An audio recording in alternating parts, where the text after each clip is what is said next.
Well, what's up, everybody? Metal Dave here, along with my co-host Jason McMaster, bringing you another episode of the Talk Louder podcast. Today's guest is long overdue, man. We finally were able to put this together. We've had his bandmates, almost all of his bandmates, on the show at one time or another. Today, we finally got Josh Todd, lead singer from Buckcherry, on the show. The band has a brand new album called Roar Like Thunder. It's out June 13th. They'll be on the road shortly thereafter. They're always on the road, it seems like. And today, as we tape this episode, it was Josh's birthday. So we caught him on his birthday. He was kind enough to spend 30 minutes with us or so. And we had a great time discussing the new album. And we got a nice little side story about Val Kilmer, because Josh starred in a movie with Val Kilmer. Val, unfortunately, passed away this week. By the time you're watching and listening to this episode, Val will have been passed for a number of weeks. But interesting story on how Josh got into the acting biz via Val Kilmer in the movie The Salton Sea. So yeah, made the most out of 30 minutes. It was good to see Josh. Yeah, he was great. And I really like that guy. He's got a history with rock and roll, and I didn't know he was just a surf punk. Yeah. I didn't know, but yeah, he's like an onion, that guy. New record sounds like Buckcherry to me. Yeah, for sure. Yeah, you know what I mean? It's a real rock and roll record, just like the first one. I saw Buckcherry on their very first tour when they came through Austin. They played Stubbs. It was about 20 people there. I was there. Yeah. Yeah. And man, they gave me a ride home that night. Yeah. They gave me a ride home because all my punk rock buddies disappeared on me. I remember that night because it was Sunday night. It was Valentine's Day. That's right. They were completely unknown, and nobody was out on a Sunday night to see an unknown band on Valentine's Day when they're all at fancy restaurants. Even your punk rock friends. Yeah. Well, they made it to the show with me, but they all left at some point. And the Buckcherry guys were nice enough to drop me off at Houston's house, our friend Houston. Right. So yeah, somewhere there's a picture of me getting dropped off at 2 a.m. by Buckcherry. Well, they've done well, and new record is great. Yeah. Another collaboration with Marty Fredrickson, who's worked with them since the 15 album. Marty's done work with Aerosmith and a ton of other people. It's a formula that seems to be working for them. So, yeah, if you are a fan of Buckcherry, and especially the last 2 or 3 records, this one is not going to disappoint. It's called Roar Like Thunder. Josh You realize we've had 4 out of 5 members of Buckcherry on the show now. Yeah, we've had everybody except Kelly, so we're gonna have to work on Kelly and get him into the mix. But yeah, and they're all great guys to talk to. They're all a lot of fun. So Josh was long overdue, considering the long history we have together. But I understand they're constantly on the road, and trying to pin him down is difficult. But we managed to do so, and on his birthday, no less. So awesome to have him on the show. Josh Todd today on the Talk Louder podcast.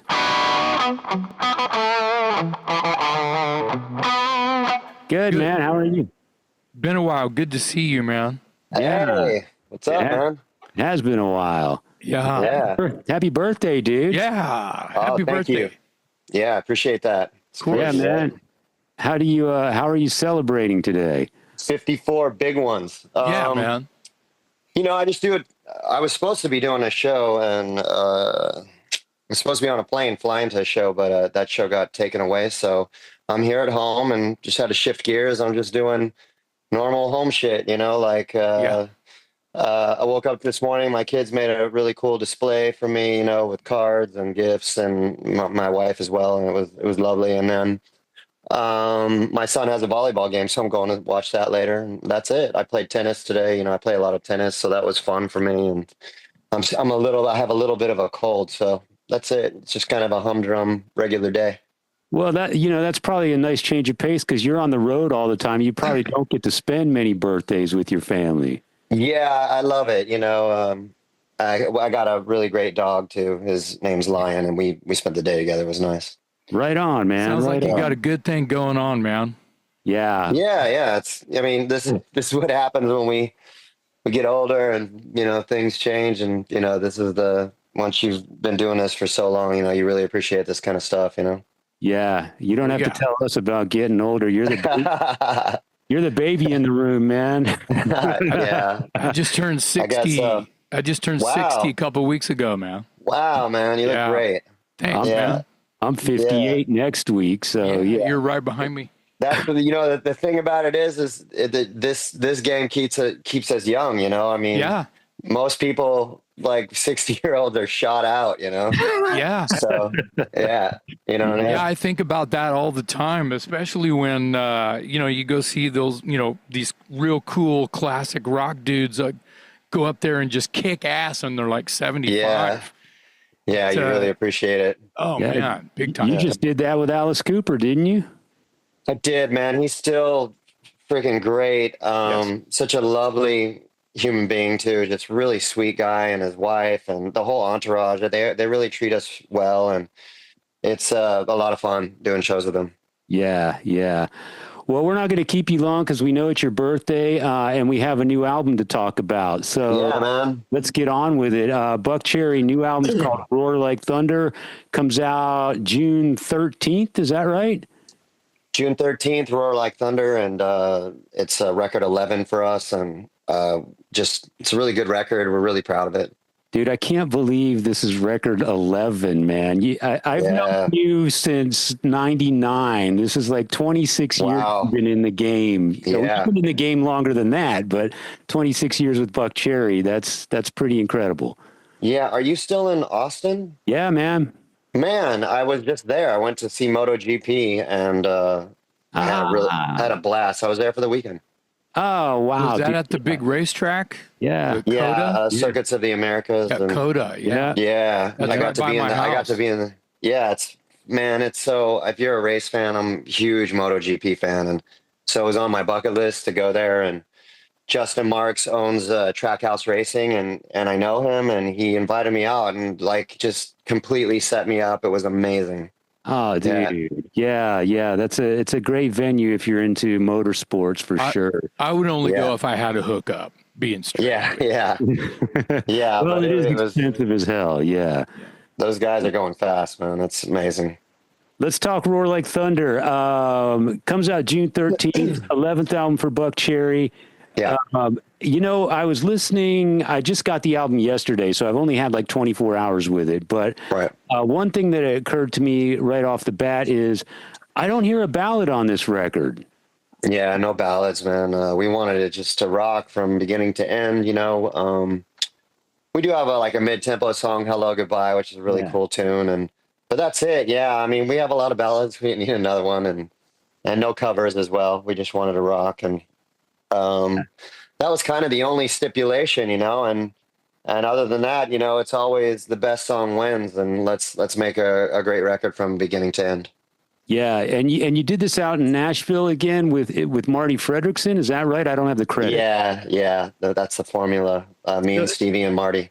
Yeah, so you said you just used the word formula. What does Marty? I know what he brings to the table because you guys have had success with him, and I know he's worked with other bands like Aerosmith and that sort of thing.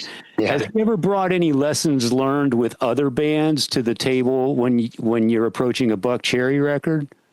I mean, we don't talk much about other bands. We just we focus on the work at hand, and he and I and the collaboration with Buckcherry has gone all the way back to 15. So, he knows us really well. He knows what's really great about us, and brings that out in us. He just complements that, and he's very talented guy on top of it, and has taught me a lot about songwriting. And just like when Stevie and I are in the room with the guy, we're just like, it's like school. We're going to school and we're soaking it all in, and I'm sure he learns from us as well. We always do what's best for the song, whatever is going to be, the best part, the best melody, the best words wins. Yeah, I noticed on this record, and I noticed it on the last record. I was joking with Stevie on Facebook, and I said, "Man, is it just me, or have you upped your game on this in the solos? Because he's ripping some shredders on this record." And I heard it. The first one that really got me was on the last album, "Keep on Fighting." The solo on that record is a corker, man, and holy crap! I mean, he's always been a great guitar player. Don't get me wrong, but I feel like he stepped up his game, and he came back and he responded to me. He says, "I'm always working on it, whether people pay attention or not. But thank you for noticing." And I think he really shines, man. Yeah, and I break his balls a lot about it because he's a very talented guitar player, and I said, I say to him and Billy, I'm like, hit me with your best shot. That solo is the best solo in rock and roll history. And they're like, no, it isn't. And fucking, we have this constant argument. I'm like, I'm a singer, and the solo has to have like a beginning, middle, and end. It has to have melody. It has to have meaning. Like just ripping some shit in a section and just like, like you're falling down the stairs is no good. You gotta put something into it. It's gotta be a beginning, middle, and end. And I always press that upon Stevie when he's doing it, and not that that's why it's so good, but he's really been working on, his solos and making, because there's a lot of them, so. Yeah. He really shines on this record. Let's talk about some of the songs specifically. I think my favorites in the past 24 hours, so of course that's subject to change tomorrow or the next day or whatever, but right out of the bat, I like When the Sun Goes Down. Kind of punky. You're feeling like you knew that was going to make sense, right? yeah, that's like from my roots, it goes way back for me. I like the song for that reason as well. Yeah. When the Sun Goes Down, Come On has the AC/DC vibe, I think. Come On. It has the AC/DC vibe, but then it quickly turns and it sounds like Buckcherry. Yeah, thank you. Yeah. That song was a little challenging. That's like the third chorus we got to in that song. It just was not like, the whole song was good, and we kept rewriting the chorus, and it wasn't working. And then finally that last thing, I remember that's actually a Marty melody over the chorus, and I just wrote words over it, and it just really works. Let It Burn. That's a ripper. The drums on that one, man. Frank was just banging on that one. That one's ferocious. Tell us about the writing of that one and how that came together. I got a story about that one.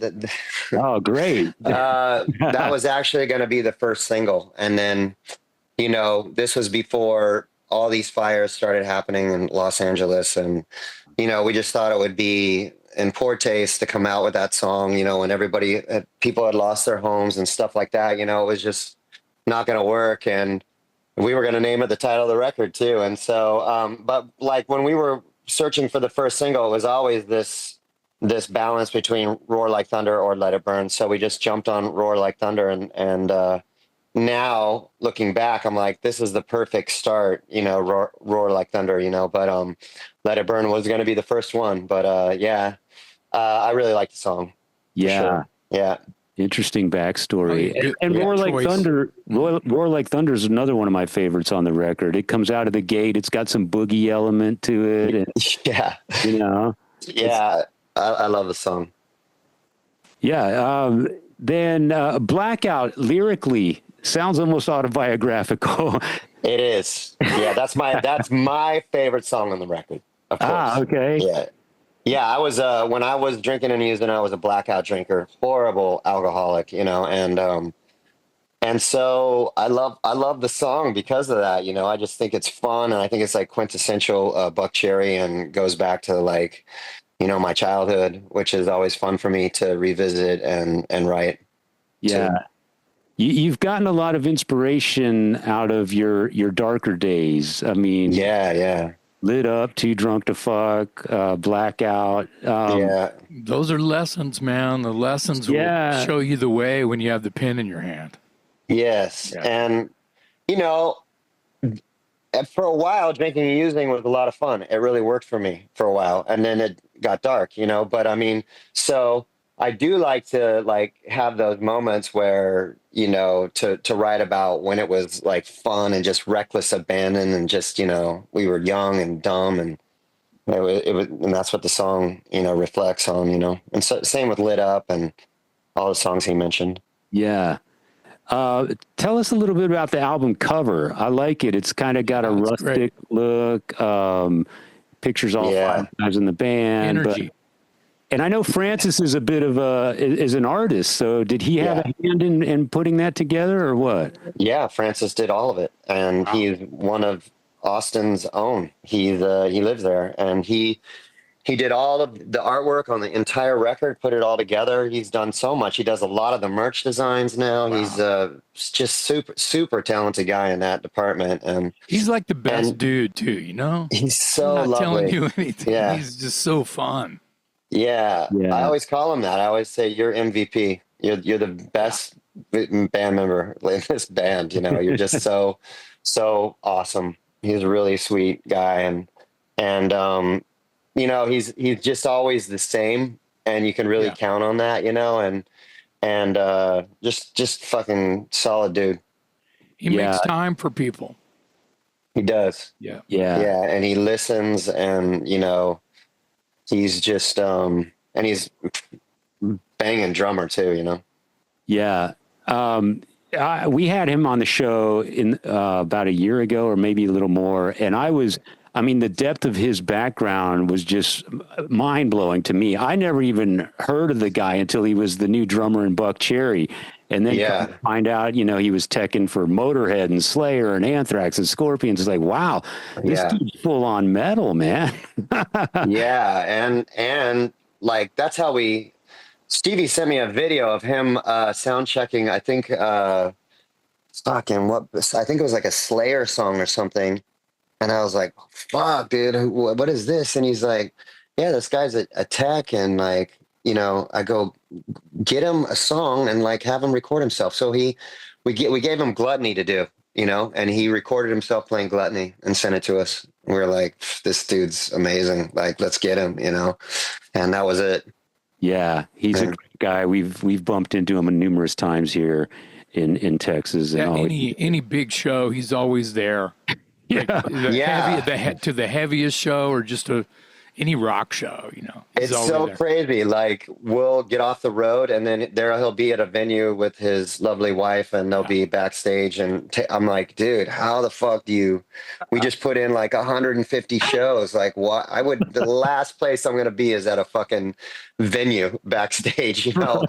You couldn't pay me to be there, you know. Yeah. And he's like, just who he is. He loves it. Yeah, that thought has crossed my mind numerous times too, because you always see him out and about, and it's like, dude, you're just grinding all the time, and then you're back in the venue. Tell me about I Go Boom. That's another one of my favorites, and it's got like, you know, heavy brass and like that's a great song. That should be a single too. You know, I love the song. I got to think. You know how it goes. It's all still fresh to you, I'm sure. It's new. Yeah. I haven't listened to that the entire record here for a second, you know, but it's a good fast charging song. You know, it's a lot of this record is about getting through, you know, walking through adversity and thriving, you know what I mean? Because there's just the world is a very crazy place right now, you know what I mean? And we're connected in a very strange way, more so than we ever were, you know. And so, you know, that's why that's what that song reflects, you know. I just want to break out. I want to fucking not listen to, you know, all the chaos that is going on and just try to, you know, stay in my lane and be focused, you know? Yeah. You're going to hear this a lot in moving forward, but I hear Billy Squier all over Set It Free. Yeah. That's a really fun song. We made a video to that. It's going to be a single at some point, and that's exactly what we had in mind when we did it. We called it the Billy Squier song for a while. There, you until it go. had identity, you know, until we, you know, finished it, and we're like, that's it. That's what it is. Well, I think it's cool. I mean, if you're going to be inspired by something, that Don't Say No record is pretty damn good, man. Yeah, it is. And, you know, Set It Free kind of creeped up on me. I was like, you know, it's a good song, whatever, you know. And then when I heard it after the mix and all said and done and the master, and then I was like listening it back and I'm like, this is a good song. This is a good song. And it just started kind of creeping up. And a lot of songs, you know, the cream rises to the top. That'll happen when you finish a record. Sometimes you're like, this is the song, and then you'll finish the record and you'll be like, no, this is the song, you know, this other one, you know. So Yeah, you just don't know, because sometimes you're so close to it, you can't right. really tell. And then you start, like, your manager starts listening to it, then your record label, and then people start giving you feedback, and then you go back, and you know how it is. And then ultimately it gets to the public, and then something else happens, you know. So Yeah. I mean, that's what I was saying. I mean, that happens to listeners as well. Just like I said, I've only had the record for 24 hours and I've got, you know, my 2 or 3 favorites at the moment. But as I absorb it and listen to it moving forward, you know, if we talked again in 2 weeks, it'd be 3 totally different songs, you know? I hope so. That would mean that it's, you know, a good record and we did our job, and, you know, that would be great. Yeah, I've always said the mark of a great record is that you can't lock in on your favorite song because it's so full of good songs. It changes all the time. Let's go. Yeah, yeah. Um, Tell me a little bit about. Oh, I would know what I was going to ask you. A little off topic, but not a long shot. Val Kilmer just passed away this week, and Rest in peace, baby. you That starred sucks. you starred in a movie with him, The Salton Sea. Yes. I think it was it 2002? I can't even remember when it was. I think it was back then. That sounds about right. I wouldn't have been in that movie without Val. Let me tell you how it all happened. I'll give you like a Yeah. quick rundown. Like, we were doing a show in New Zealand, right? We're in New Zealand. We've only been there once too. So we're in New Zealand on the first record, and you know, we had already sound checked. We're in the dressing room. Our tour manager comes in and goes, "Hey, uh, check this out. Val Kilmer wants to be on the guest list with his girlfriend." I go, "What?" He goes, "Yeah." I go, "What the fuck is he doing here?" Like, I go, "Of course he can be on the guest list. Let's go." You know, like, we have no idea why he wants to be at a Buckcherry show, you know. So it turns out he was dating this young girl at the time. I forget her name, but she liked Buckcherry. And so he's like, "I'll get us into Buckcherry." And fucking, he comes to the show. We just start talking backstage. At that point, I had a Harley. I just had got a custom made Harley made, and we were just talking motorcycles. And he had a motorcycle, and he's like, "Well, we should ride sometime." And I'm like, "Okay." I'm like, I can't, you know. So I gave him my number. Thought nothing of it. Right? Like, this guy is never going to call me. And I, you know, cruise on and finish the tour and whatever. And I just happen to be home in LA, and he hits me up. And he's like, "Hey, man, I'm at the Chateau Marmont. Why don't you come down and have a drink with me?" And I go, "Okay." I didn't want to say I don't drink, but I'll come down there. You know, Right. I just go down there. I'm like, yeah. So I go down there. I don't know what I ordered, like a Red Bull or something. And fucking, we start talking. He starts telling me he's in town, and he's going to be doing this movie, The Salton Sea. And he starts asking me all these questions about drug addiction and all this shit. And I'm like, why is he asking me all these fucking, you know, like, I couldn't figure out what he was doing. I think he was like preparing for his role, and he was asking me, you know, like, because we had some you know, brief conversation, and, you know, a little bit about myself. And so anyways, I said, "Listen, I read a lot. Send me the script. I'd love to read it." And so he sends me the script. And I don't know anything that, you know, that he and the director, DJ Caruso, is having any kind of dialogue about me possibly being in the movie. I'm just like, I don't know what this guy's doing, but this is cool. And I read the script. I was like, I really like the script. And he's like, "I think it's good." He goes, "You think it's believable?" You know, and I go, "Of course. Yeah, it's really good. You know, the methy parts are good." And So, anyways, long story short, DJ Caruso calls me up. This was his first direction, and he's like, "Hey, we want you to be in the movie." I go, "What do you mean you want me to be in the movie?" He goes, "I go, you want me to write a song for the movie, or like?" He's like, "No, if you want to be in the movie, like acting." And I go, "Oh, okay, yeah. Like, what do you like? What character?" He goes, "You pick who you want to do, and come down and audition." And I go, "Okay." I'm like, fuck, man. Like, so I get off the phone and I'm like, this is so weird, you know. Anyways, my father, before he passed away, he was very into acting, and he had done a few movies, you know, but never, you know, he had a co-starring role with Jan Michael Vincent in a movie called Tribes. And so he had done some acting. So, you know, it was kind of in my blood a little bit, you know, like I can do this, you know, and plus, you know, getting on stage and turning into that guy is a bit of, you know, you have to do it no matter how you're feeling. Um, so I picked this like drug dealer guy who's all fucked up on drugs, and he's held up in an apartment, and he's got a spear gun, and it's in the movie, you know. And so I do this. I picked the hardest fucking thing I had to pick, you know. And so I prepare myself. My first fucking audition, I walk in and there's Val Kilmer and DJ Caruso sitting in chairs looking at me. And I'm like, oh man, my inner voice, I'm like, what the fuck am I doing here? You know? And so I just walk up and I go, you guys ready? They're like, yeah, let's do it. And we do the scene, you know, and then they give me some adjustments. I do it again. And that's it. I leave. I was a little tight, a little nervous, you know, but anyways, I did it, you know, I felt good. I did it and I left and didn't hear anything from them, both guys, for 3 weeks. I'm like, there is no way I'm doing this movie, you know? And, and then DJ Caruso called me up and he goes, hey, listen, we had already cast that role, you know, that you auditioned for. And I go, you did, why didn't you say something? I wouldn't have picked it. And he's like, no, we just wanted to see how you could do, you know. And then he goes, you did really well. I want to actually give you a bigger role where there's more, you know, not as much dialogue, but you'll be on set more. And this character called Big Bill. And I was like, okay. And he goes, you'll be working with Danny Trejo. And I was like, wow, really? It was amazing. So anyways, that's how it all started. And then I did that movie. And then DJ Caruso directed a bunch of things after and had me back in a lot of stuff, Eagle Eye, and I did an episode of The Shield, and then I parlayed that into some other things, and I was doing a lot at that time.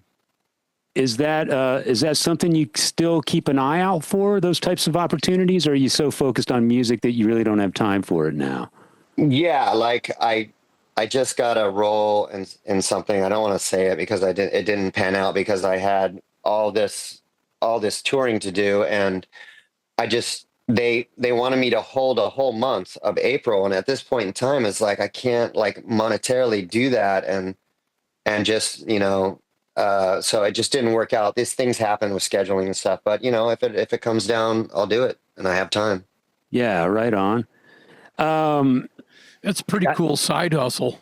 Yeah, that's Well, yeah, goal. yeah, it is a side hustle, but it's, you know, like I don't have an agent right now, so I have a great reel and everything, but I need an agent, and so that would be helpful. But you know, I just don't go out on much stuff unless it's just word of mouth.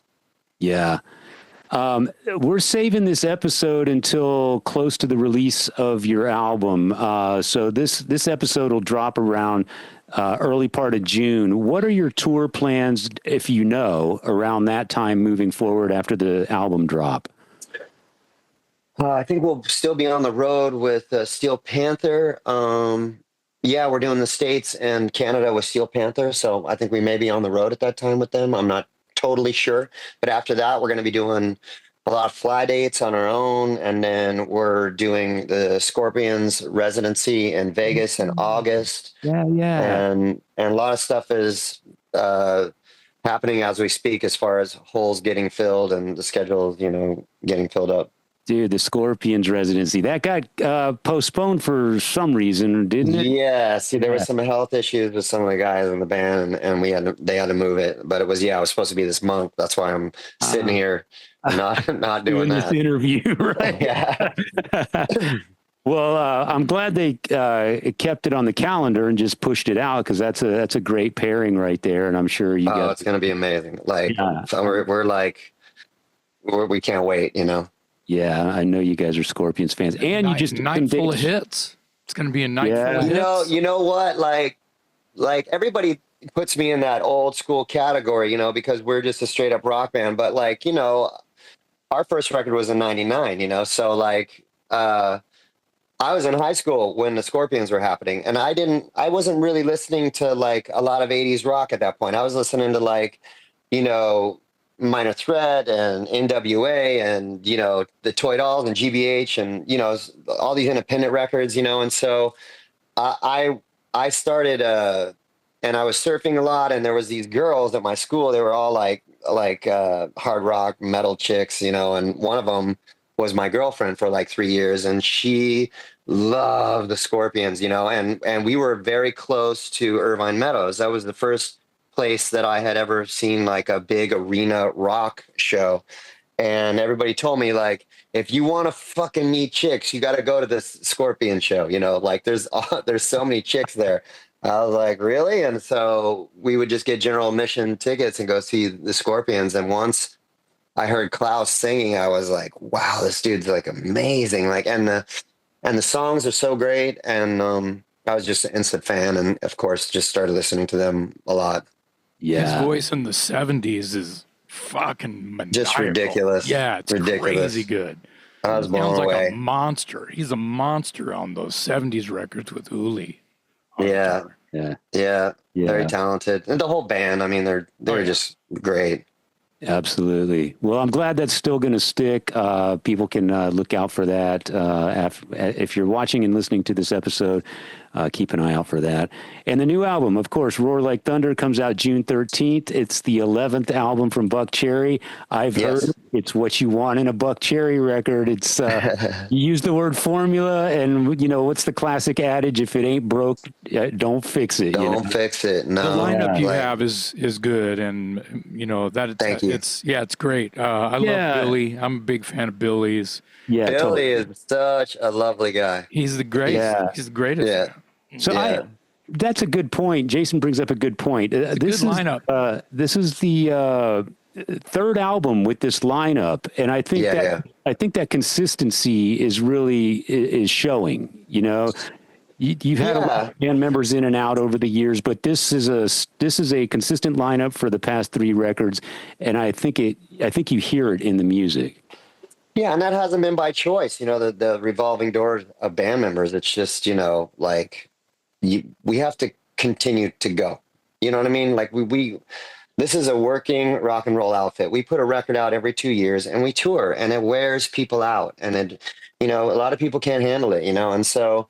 Like when we met Billy, we knew and we met Billy at breakfast. Like Stevie was like vouched for him. I didn't know a whole lot about him, and I was like, let's have breakfast. Let's just, because really I just want to know if I get along with somebody, because you got to like instantly live with someone, and you got to be in close quarters, and it's not just about the guitar playing, So I knew he could play guitar, so we had a breakfast, and it was just great. And he was like lovely. And we told him like, hey man, like it's usually around the 2-year mark where everybody starts getting a little tired, hopefully, that's when we know if we have a band member after 2 years, and he laughed, ha ha ha, and cut to 2 years passed very quickly. And he's fucking solid.